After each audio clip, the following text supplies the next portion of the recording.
जय श्री राम। ये शालिग्राम भगवान हैं। इनके दर्शन मात्र से ही संपूर्ण पाप नष्ट हो जाते हैं मनुष्य के। इनके दर्शन ही अति दुर्लभ हैं। ये भगवान विष्णु हैं, राम कृष्ण विष्णु। जैसे कि ये लक्ष्मी नारायण भगवान बैठे विराजमान हैं। अब इनकी पूजा आरती करने थे लक्ष्मी नारायण भगवान जब प्रसन्न हो गए तो समझ लो कि आपका कल्याण हो गया। तो भगवान लक्ष्मी नारायण की कृपा जब होती है किसी के ऊपर, तभी उसको भगवान की सेवा का प्रसाद मिलता है। ये पद्मनाभ स्वामी हैं जो अपने शेषशैया पे विराजमान है।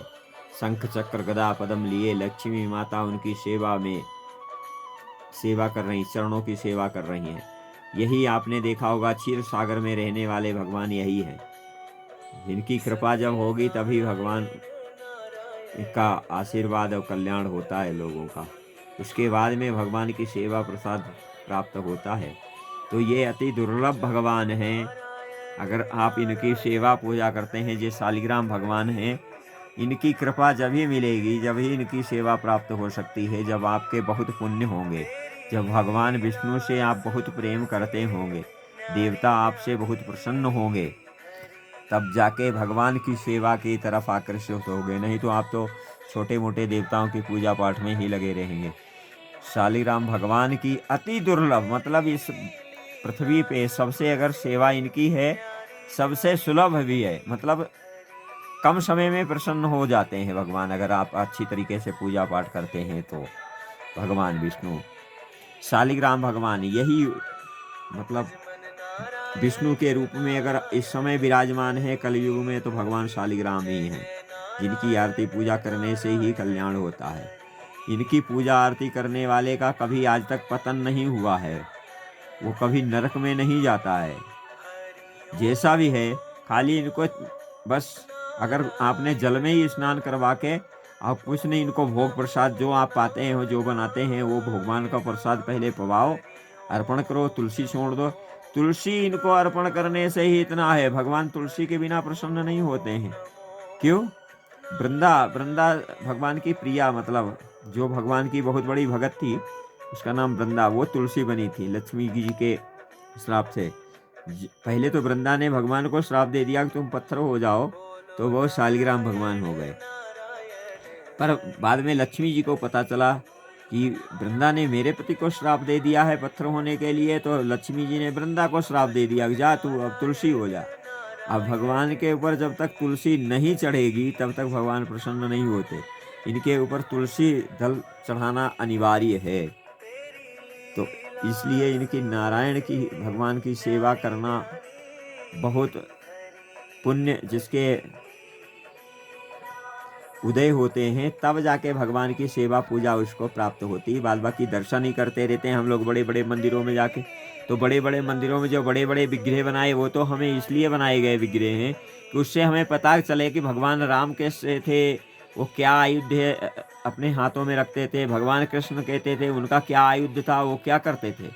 तो वो उनकी लीला का स्मरण चिंतन करने के लिए ही मुझे वो विग्रह के प्राप्त होता। लेकिन बाद बाकी जो है भगवान की शक्तियाँ संपूर्ण, सबसे ज़्यादा भगवान की शक्तियाँ शालिग्राम में रहती हैं। तो इनकी कृपा बहुत दुर्लभ है। जब भगवान को आपने पूर्व जन्म में कभी पाप नहीं किए हैं, बहुत कृपा है, तभी भगवान की कृपा प्राप्त होती है। ये है भगवान शालिग्राम की महिमा का, तो इनका अनंत वर्णन कोई नहीं कर सकता। हमें जितना ज्ञान है उस हिसाब से आपको बता रहा हूँ कि भगवान शालिग्राम की अद्भुत महिमा है।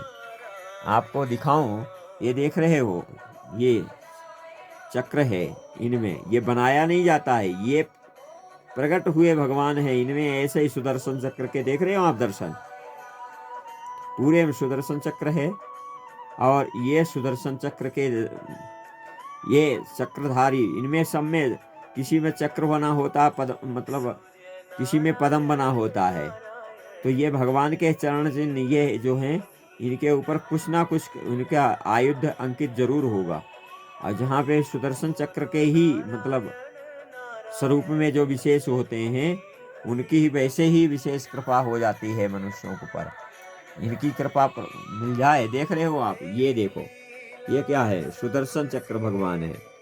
सुदर्शन चक्र भगवान के मालूम है, इनके दर्शन मात्र से संपूर्ण पाप जल के भस्म हो जाते हैं। इसलिए भगवान के आयुध हैं। जब भगवान को कहीं भी किसी चिंतन होता है तो भगवान सुदर्शन चक्र का ही आवाहन करते हैं। भगवान विष्णु, कृष्ण ने भी देखो सुदर्शन चक्र का ही आह्वान किया था। भगवान राम है, वो धनुष बाण को करते हैं, लेकिन धनुष बाण भी अंकित, इसमें कई तरीके के भगवान होते हैं, मत्स्य, कच्छप, वामन, सब पद्म। तो अब इनके अलग अलग दुर्लभ हैं, इनको पहचानना, हिरण्यगर्भ भी, और सभी हैं भगवान हमारे पास तो हर तरीके के हैं। तो इनकी जिसके ऊपर कृपा हो गई, दर्शन मात्र से ही आपका कल्याण होगा। इसलिए भगवान शालीग्राम की सेवा करना अनिवार्य है। पर ये सुलभ नहीं है, मतलब हर जगह मिल नहीं सकते। बात ये है, आप नेपाल जाएंगे, गंडकी में गंडकी गंगा है जो, उसमें भगवान शालीग्राम का निवास रहता है। तो आप देवघाट पे जाएंगे, वहाँ पे नेपाल में, तो वहाँ भी मिल जाएंगे। तो वहाँ से है। वैसे दामोदर कुंड इनका मेन स्थान है भगवान का। मुक्तिनारायण क्षेत्र जो है, वहाँ पे शालीग्राम भगवान, काली गंडकी हैं, उनमें ज़्यादा मिलते हैं, हर तरीके के मिलते हैं वहाँ पे। तो वहाँ तो 10 कुंटल के भी अगर चाहोगे तो 10 कुंटल के भी शालीग्राम मिलेंगे, छोटे भी। पूरे पर्वत के पर्वत भगवान शालीग्राम ही विराजमान है। तो इनकी कृपा के लिए आपको या तो मुक्तिनारायण जाना पड़ेगा, तब जाके। वैसे अब मोल लेने हैं तो आपको काठमांडू में मिलेंगे। तो इस तरीके से भगवान की कृपा, शालीग्राम की सेवा अनिवार्य है। जो लोग इनकी सेवा पूजा करते हैं वो समझ लो कि वैकुंठ में रहते हैं। भगवान की इतनी महिमा है कि जहाँ विराजमान रहते हैं वहाँ पे कई तीर्थों, बड़े बड़े तीर्थ सब फैल हैं। उनकी तीर्थों से ज़्यादा तो महिमा घर की हो जाती है, जहाँ पे जिस घर में शालीग्राम विराजमान होते हैं। और हम लोग तो वैकुंठ में रहते हैं हमेशा। जितने शालीग्राम हमारे पास रहते हैं तो भू वैकुंठ, मतलब वैकुंठ में ही विराजमान रहते हैं। इतना हमें पुण्य होता है, हमें किसी तीर्थ पे जाने की ज़रूरत नहीं है।